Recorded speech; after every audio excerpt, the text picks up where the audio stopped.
वो लंगटे बा का करी काला मान ते नानी के चुदे ना घर तक लटक जाए का रे लंगटा ब्लाउज लाशरम ना लगत हो तोरा। देखा देखा सारवा के दिन दहाड़ी अपन रोड खड़ा करके घूमत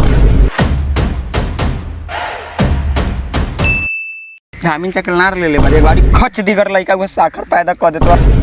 अच्छा हमार मेकअप में बड़ा ध्यान बताओ ई का बा इतना बड़का लड़का के गोदी में लेके गीत काहे लगाउत बारू।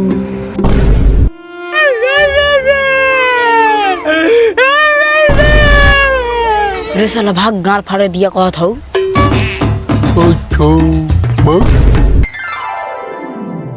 उजाड़ कर रसगुल्ला रहिन वो में दुगो गोलका के साथ एगो लमको रखले बानी भर पेट मिली पूरा खानदान।